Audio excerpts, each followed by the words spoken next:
Hey everyone, and welcome back to my channel. Today we'll be talking about American Horror Stories Season 2, Episode 2, called Aurora. So this episode takes place in a suburban gated community and is about a married couple named Jocelyn and Bryce that just moved into the area.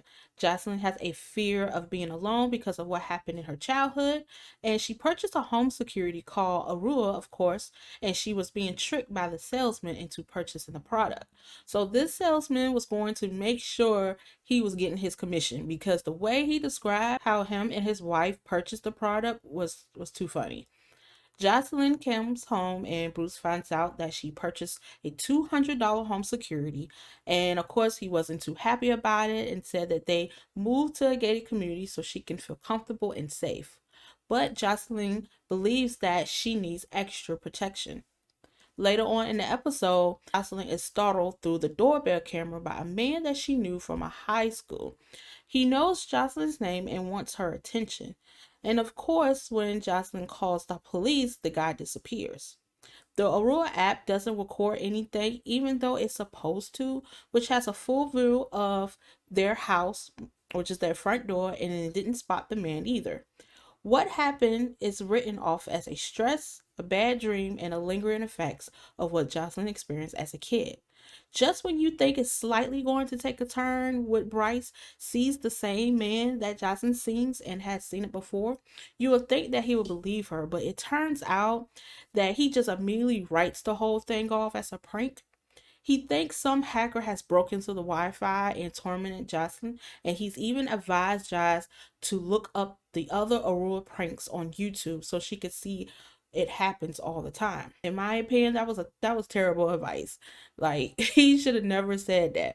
But Joss finds a prank that apparently wasn't a prank and has a lot of similarities of what she experienced. She also begins to put some pieces together about her past and recalling a creepy janitor from high school named Mr. Hendricks, who she was once jokingly nice to.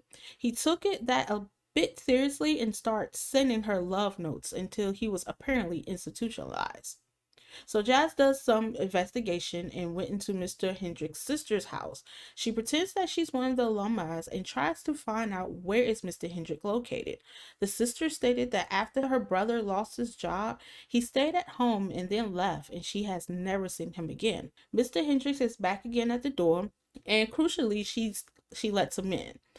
She got tired of it, and she's just like, you know what? I'm just gonna let you in my house so we can just have a conversation and just be done with it.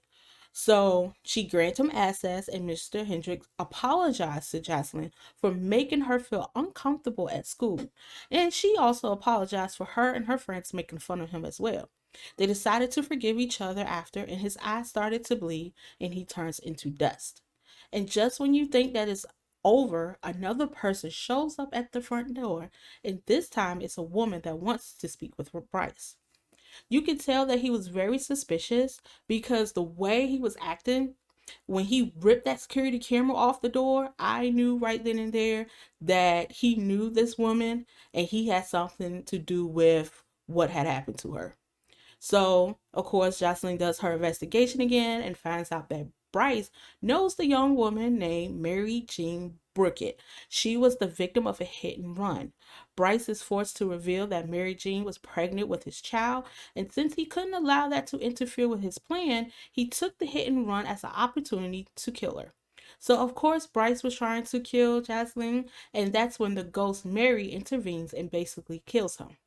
I really enjoyed this episode. It gave me a mix of ghosts and tech horror. It's very dark and a little bit sinister. I love the characters in the films, especially Gabrielle Sidibe that plays Jasmine. I like how the writers capture the different emotions that Jasmine plays because she suffers from trauma and anxiety. And then you have Bryce that is OCD and wants things done correctly. I don't know about you guys, but Mr. Hendrick reminds me of Kane from Portuguese 2 when he told the father, Steve, when they was at the door, to let him in the house. I don't know why it made me think about that movie, but when Mr. Hendricks wanted to speak with Jocelyn, it kind of gave me some flashbacks of Kane, of him wanting to go inside the house. But overall, I really enjoyed this episode. Is it better than the first one? Not really. But I would say that these past two episodes, it have been approved than last season, so they kind of really stepping up their game big time. I'm looking forward to episode 3 next week, and so I will be reviewing that as well. Thank you so much for watching my channel, and make sure you like and subscribe, and then until then, see you later.